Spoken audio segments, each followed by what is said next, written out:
La palabra pandemia la hemos escuchado con frecuencia en los últimos meses. Probablemente te preguntes, ¿qué es? Según la RAE, una pandemia es una enfermedad que ataca a casi todos los individuos de una región. Sin embargo, la revista Lancet dice que el COVID-19, que ha cobrado hasta la fecha más de 1 millón de vidas, podría ser catalogado como una sindemia, la cual ocurre cuando dos enfermedades interactúan generando un impacto mayor. Pero, ¿cuál será la relación entre las medidas dadas por la sociedad a lo largo del tiempo y qué podemos aprender de ellas? Para contestar tu pregunta, acompáñame en este viaje de pandemias. La peste negra, considerada como la pandemia más letal de la historia que acabó con casi el 60% de la población europea, se desarrolló entre 1346 y 1353.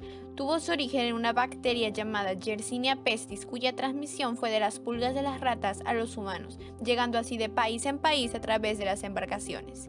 La gripe española, que arrasó con hasta 50 millones de personas, ocurrió entre 1918 y 1920 durante la Primera Guerra Mundial y fue causada por un virus de influenza. Debido a la situación de guerra, esta pandemia resultó ser un gran reto, ya que algunos países no querían revelar información, lo que terminaba siendo perjudicial. De hecho, fue por esto que se le conoce como gripe española, la cual realmente surgió en Estados Unidos, solo que no quisieron admitirlo. El coronavirus, la actual pandemia ocasionada por el virus COVID-19, tuvo su inicio en un mercado de China en diciembre del 2019. Dado que la OMS tardó en identificarla como pandemia, tuvo una rápida expansión. Como es de esperar, la actividad económica quedó paralizada debido al cierre de negocios y fronteras.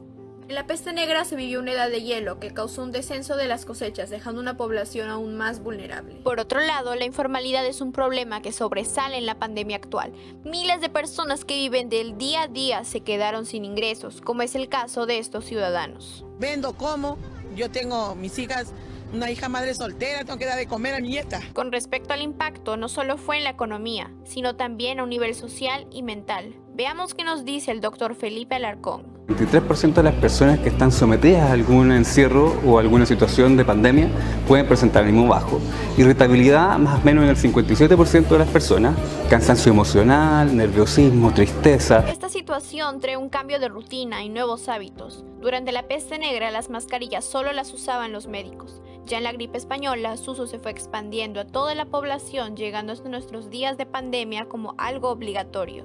La ciencia y tecnología. Su evolución ha aportado mucho en la pandemia del COVID-19. Gracias a los avances, será posible realizar la vacuna en tiempo récord, a comparación de la gripe española, donde la vacuna recién se pudo producir 20 años después.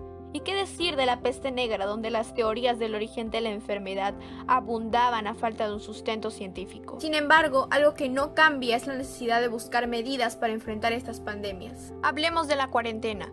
Este término se usó cuando durante la peste negra se decretó el aislamiento por 40 días de las personas sospechosas de portar la enfermedad, y se remonta hasta hoy en día, donde la principal medida contra el coronavirus ha sido la cuarentena, con el fin de evitar aglomeraciones y contagios masivos. En la gripe española, algunas ciudades no respetaron esta medida y la cantidad de muertos se multiplicó casi 10 veces. A raíz de la crisis económica se ofrecieron bonos a las familias vulnerables, pero la población sentía que no era suficiente. En la gripe española y el coronavirus, las reuniones fueron prohibidas. No obstante, siempre había alguien que no respetaba las normas. Así fue como el gobierno se vio obligado a aplicar penalidades a quienes no obedecían. Pero estas medidas no son nuestra única defensa.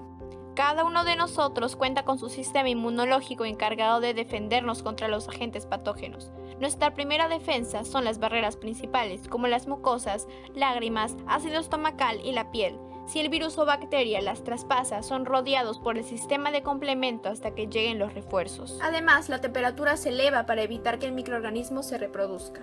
Mientras tanto, los fagocitos exterminan a los invasores y los linfocitos los memorizan, generando anticuerpos para que en un futuro puedan matarlos más fácilmente.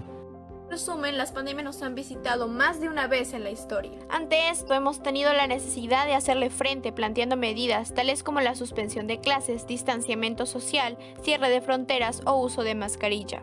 Algunas se han mantenido, otras han cambiado, dependiendo del contexto y condiciones sociales, pero siempre mirando hacia una oportunidad de mejora. Las pandemias hacen que salgan a la luz problemas de salud, educación y ética.